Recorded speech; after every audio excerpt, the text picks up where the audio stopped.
ከንቲባዋ ሞዴሏን በወርቅ አንበሸበሹ። የጃኒ መታሰር ቁጣን ቀሰቀሰ። ከንቲባዋ ለሞዴሏ ወርቅ ስለመሸለማቸው ኃላፊነትም እንደሰጧት ስለመገለጹ ቲክቶከር ጃኒ የድሬዳዋ ሴቶችን በሚመለከት የተናገረችው ንግግር የድሬዳዋ አስተዳደርን በማስቆጣቱ በቁጥጥር ስር ስለመዋሏ፣ ጃኒ መታሰር የለባትም ብሔር ላይ ያነጣጠረ ስር ነው የሚል የተቃውሞ አስተያየት ስለመሰጠቱ፣ በጃኒ ጉዳይ ህዝብ ለሁለት ተከፍሎ እየተከራከረ ስለመሆኑ፣ የድሬዳዋ አስተዳደር በጃኒ በይፋ ይቅርታ ተጠይቆ ከተማ አስተዳደሩ ይቅርታ አለማድረጉ የህዝብን ቀልብ ስለመሳቡ በዛሬው መሰናዷችን የምንቃኘው ይሆናል። አብራችሁን ቆዩ። ህንድ ሃይድራባድ በተዘጋጀው የሚስ ወርልድ ዓለም አቀፍ የቁንጅና ውድድር ላይ ተሳትፋ ከአፍሪካ አንደኛ ከዓለም ሁለተኛ የወጣችው ሞዴል ሀሴት ደረጀ አዲስ አበባ ቦሌ ዓለም አቀፍ አውሮፕላን ማረፊያ ስትደርስ ደማቅ አቀባበል ተደርጎላታል። የባህልና የስፖርት ሚኒስትር ዴኤታ ረዳት ፕሮፌሰር ነብዩ ባዬ፣ የባህልና የስፖርት ሚኒስትር ዴኤታ ነፊሳ አልማህዲ፣ የአዲስ አበባ ባህልና የኪነ ጥበብ ቱሪዝም ቢሮ ኃላፊ ዶክተር ሂሩት ካሳ አቀባበል ስነ ስርዓቱ ላይ ተገኝተዋል። ለ72ኛ ጊዜ በተደረገው ውድድር የ108 ሀገራት ተወዳዳሪዎች ተሳትፈዋል። ሞዴል ሀሴት ደረጀ በውድድሩ ላይ የኢትዮጵያን በጎ ገጽታ ለዓለም አስተዋውቃለች። ለዚህም በጎ ተግባሯ ከንቲባ አዳነች አቤቤ ወርቅ ሸልመዋታል። አዲስ አበባ ከተማ ተወልዳ ያደገችው ሀሴት ደረጀ የአዲስ አበባ ባህልና ቱሪዝም አምባሳደር ሆናም ተመርጣለች። ከንቲባ አዳነች አቤቤ ምን ሸለሙ የሚለውን በቅድሚያ እንመልከት። በየትኛው ሚዲያ ተቋም ላይ የህዝብን እውቅና ያገኙ ግለሰቦችን እያደኑ ሽልማት በመስጠት የሚታወቁት ከንቲባ አዳነች አቤቤ አሁንም የድሮ ማንነቴ አልተቀየረም እያሉ ነው። ለሞዴሏ ሽልማት ይሰጣሉ ተብሎ የሚጠበቀው ኢህአዴግ በገፍ ሰርቶ ያስቀመጠውን ኮንዶሚኒየም ሊሆን ይችላል ተብሎ ነበር። ሆኖም ግን ኢህአዴግ የሰራው ኮንዶሚኒየም ቤት ያለቀ ይመስላል። ከንቲባ አዳነች አቤቤ አሁን ቤት መስጠት የቻሉ አይመስልም። ቤት መስጠት ባይችሉም ወርቅ መስጠት ችለዋል። ይህን የሰሙ አካላት ብልጽግና እያነሳ የሚያድለው ኢህአዴግ ኮንዶሚኒየም ቤት አለቀ መሰል እያሉ ነው። ከንቲባ አዳነች አቤቤ ለሀሴት ሽልማት አበርክተዋል። ሽልማቱ ምንድን ነው?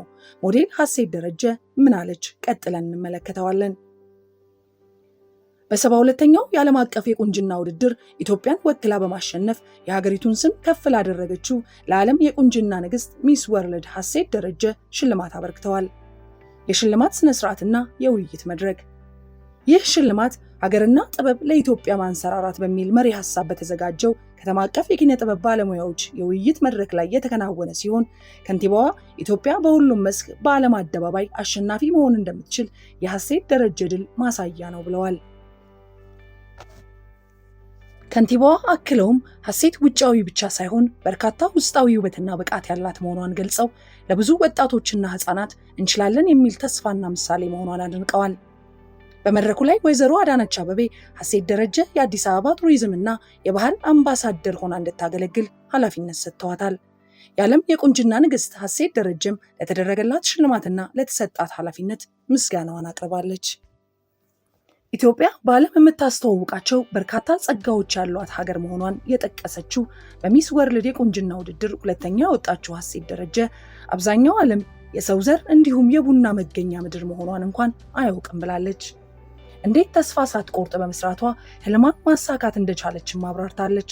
ለችግሮች እጅ ባለመስጠት ህልማችንን እንዴት ማሳካት እንደምንችል እኔ በህይወት ያለው ምስክር ነኝ ብላለች። ከአፍሪካ ቀዳሚ በመሆን ለሚስ ወርልድ ፍጻሜ የደረሰችው ሀሴት በውድድሩ ታይላንዳዊቷ ኦፓል ሱቻታ ከእስያ ከኦቪኒያ የሚስ ወርልድ 2025 አሸናፊ ስትሆን ፖላንዳዊቷ ማጃ ክላጅዳ ከአውሮፓ እንዲሁም የማርቲኒክ ተወላጅ ኦሬሌ ዮዋኪም ከአሜሪካና ከካረቢያን ሶስተኛና አራተኛ የወጡ ተወዳዳሪዎች መሆናቸውን ከሚስ ወርልድ ድረገጽ ያገኘነው መረጃ ያመለክታል።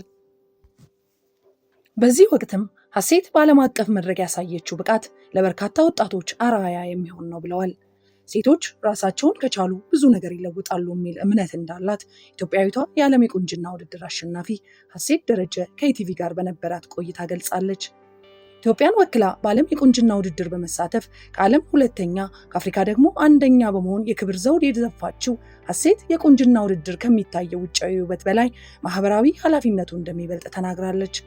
ውድድሩ ላይ ስትሳተፍ ማህበራዊ ኃላፊነቷን ለመወጣት ሴቶችና ህፃናት ላይ ከሚሰሩ ማያ ፋውንዴሽን እና ከመሳሰሉት ጋር ስትሰራ እንደነበር ጠቅሳ እነዚህን የመረጠችው ሴቶች ራሳቸውን ከቻሉ ብዙ ነገሮች ይለውጣሉ ብላ ስለምታምን መሆኑን ገልጻለች።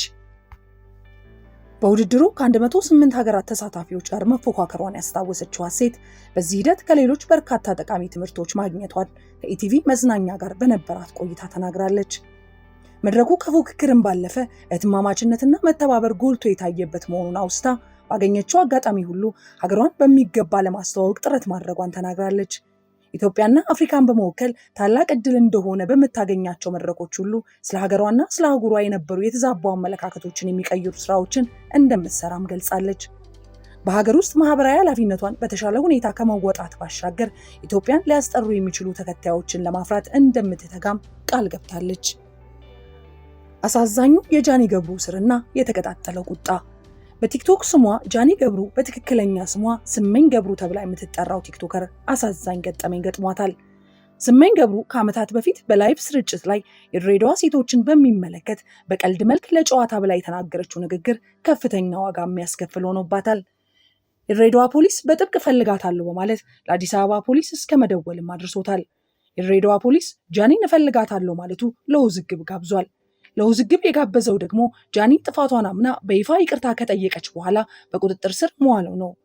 ድሬዳዋ የፍቅር ሀገር እየተባለ እንዴት ይቅርታ ለማድረግ የድሬዳዋ አስተዳደር ከበደው እያስባለ ነው። በሶሻል ሚዲያ ላይ በብዛት ከፍተኛ የጥላቻ ንግግሮች ይሰማሉ። ሆኖም ግን እስካሁን ድረስ ከጥላቻ ንግግር ያልተቆጠቡ ግለሰቦች በርካታ ናቸው። ላብነት ያህል የአማራና የትግራይን ማህበረሰብ ሲሳደብ የሚውለው ቲክቶከር እስካሁን ድረስ በቁጥጥር ስር ውሎ አያውቅም።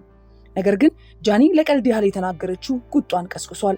ብዙዎች የድሬዳዋ ሰዎች ከጃኒ በላይ የሚናገሩ በመሆናቸው ይህ አያሳስራትም ነበር እያሉ ነው። በተለይ የድሬዳዋ ከተማ በጦርነቱ ሰዓት ስለ ትግራይ ሕዝብ የተናገረው ንግግር በአዲስ መልኩ ወጥቶ ከዚህ በላይ የጥላቻ ንግግር ከየት ይመጣል የሚል ዘመቻ እየተስፋፋ መጥቷል። በጃኒ ጉዳይ ግለሰቦች ለሁለት ተከፍለው እየተከራከሩ ይገኛሉ። የድሬዳዋ ከንቲባ ለተራ ተወዳጅነት ሲባል ስመኝ ገብሩን አገተ የሚል አስተያየት የሰጠው ግለሰብ ሐሳቡን እንዲህ ሲል ይቀጥላል። አንድ ሰው የተሳሳተ ሐሳብ የመያዝ ወይም የማራመድ መብቱ የተጠበቀ ነው። ስመኝ ገብሩ በተናገረችው ንግግር የድሬዳዋ ልጆች በተናገራችሁ ላይ ተነስቶ የድሬዳዋ ጉልበተኛና ባለጊዜ ማሰሩ ትክክል አይደለም። ይህ ከሕግ በላይ መሆን ነው።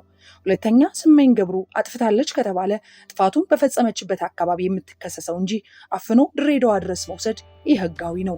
የድሬዳዋ ጉልበተኛ አስተዳደር የህግ ጥያቄ ካለው አዲስ አበባ ላይ መጠየቅ ሲገባው የፈጸመው ነገር ማን አለብኝነት ነው። በአፈና የሚስተካከል ወይም የሚሻሻል ሀገር የለም።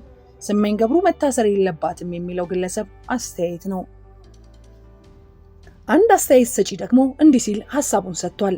ለምን ስመኝ ገብሩን ብቻ? ስመኝ ገብሩ ወይም ጃኒ የድሬዳዋ ሴቶችን ስብዕና የሚነካ ንግግር በመናገሯ ለእስር ተዳርጋለች። ጥሩ ነው።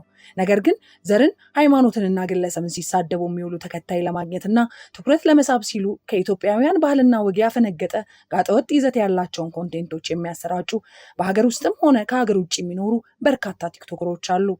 እነሱንም በቁጥጥር ስር መዋል፣ መክሰስና ፍርድ ማግኘት አለባቸው። ሀገር ውስጥ ባይኖሩ እንኳን በሌሉበት ተከሰው በሚዲያ ተጠርተው ከቀረቡ ቀርበውም ካልቀረቡም በሌሉበት ክሳቸው ታይቶ ተፈርዶባቸው ውሳኔው ለኢሚግሬሽን ተላልፎ ወደ ሀገር ውስጥ መላክ አለባቸው። አንድ አስተያየት ሰጪ ደግሞ ስመኝ ገብሩ መታሰር አለባት እያለ ነው። ሀሌታ በሚባል የፌስቡክ ገጽ ስለ ስመኝ ገብሩ እስር የሚከተለውን ብሏል። ኢትዮጵያ ውስጥ ያልተሰደበ ብሔር የለም። እሰይ። ሙድ ያልተያዘበት ማህበረሰብ የለም። እንኳን ክብሩ ዝቅ ያልተደረገበት ህዝብ የለም። እንጎሽ። አማራ፣ ኦሮሞ፣ ጉራጌ፣ አፋር፣ ስልጤ፣ ትግሬ ሁሉም ላይ ተቀልዷል። this is not my business። ሌላው ሲሰደብ ዝም ስላለ እናንተ ዝም በሉ ማለት ግን ነውር ነው። ገብርኤልን ነውር ነው። ነውር ከገባችሁ ማለት ነው።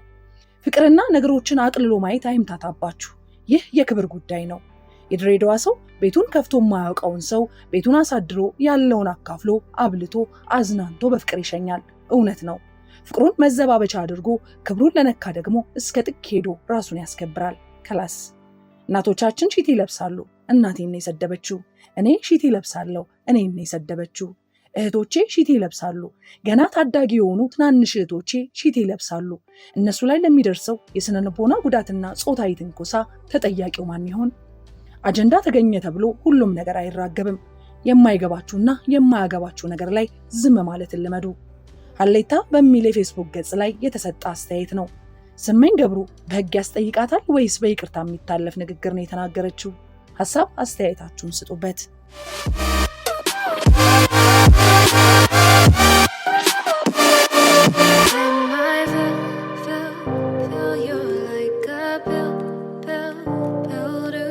my fill